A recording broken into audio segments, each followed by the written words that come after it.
within the mitochondria to... Right here, yeah, okay. yeah. Just between these two membranes here. So you got a high concentration between the membranes, a low concentration in the lumen. Okay.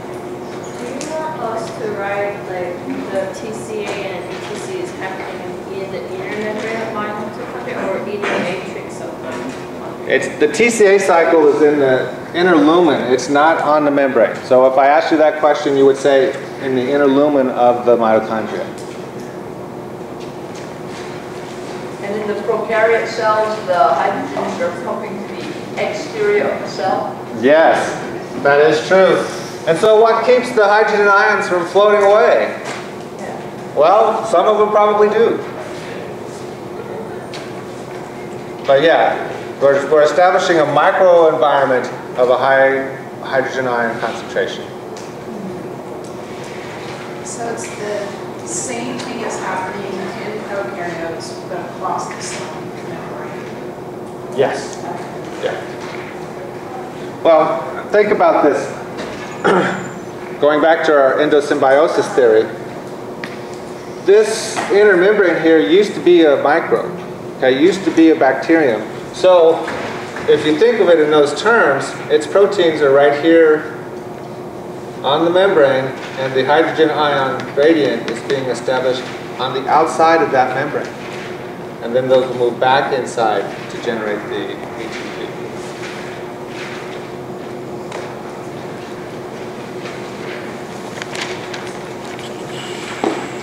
So we talked about the components of metabolism. I mentioned enzymes. I've talked about them quite a bit tonight. ATP, you should know what that is. Oxidation reduction reactions, be familiar with them. If I say something's been oxidized, what does that mean? If I say it's been reduced, what does that mean? Electron carriers, be familiar with the role of electron carriers. Precursor metabolites. What's a precursor metabolite?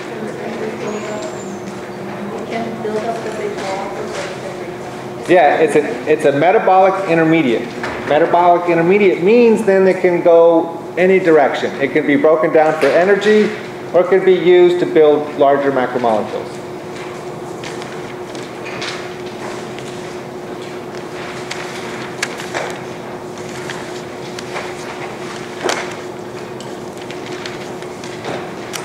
And then one final thing, I guess, with fermentation, just understand what fermentation is. Some microbes, that's all they do is ferment. They don't have a tricarboxylic acid cycle. They don't have an electron transport chain. All they do is produce energy by way of glycolysis and then fermentation. And I want to make a point here. Fermentation doesn't produce energy, okay? Microbes that ferment, they're not getting energy from the fermentation process. The energy that they're getting is from glycolysis. Fermentation is just to recycle that electron carrier. They're not getting energy from the process.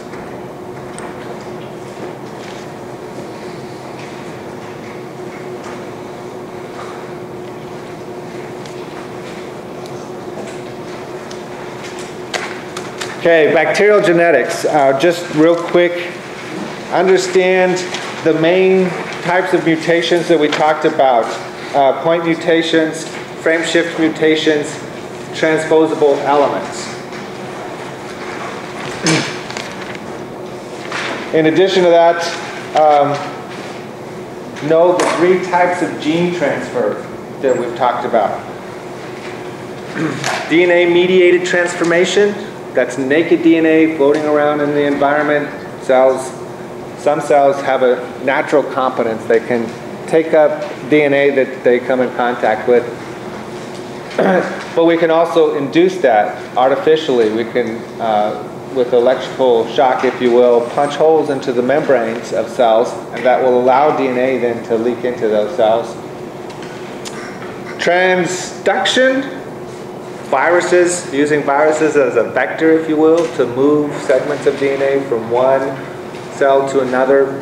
And then conjugation. We talked about this. This is where the sex pilus comes into play.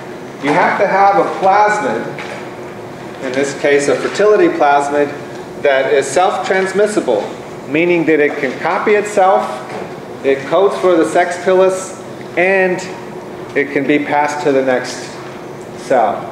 For conjugation to occur, the cells have to be in contact with each other, and it has to be between a fertility plus cell, one that has the plasmid, and a fertility minus, or one without the plasmid. Those are the only two that can exchange. You cannot have two F pluses together, and of course you can't have two F minuses together.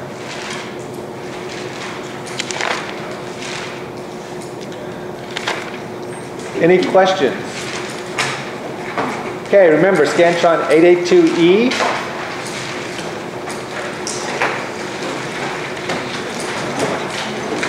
I'm done.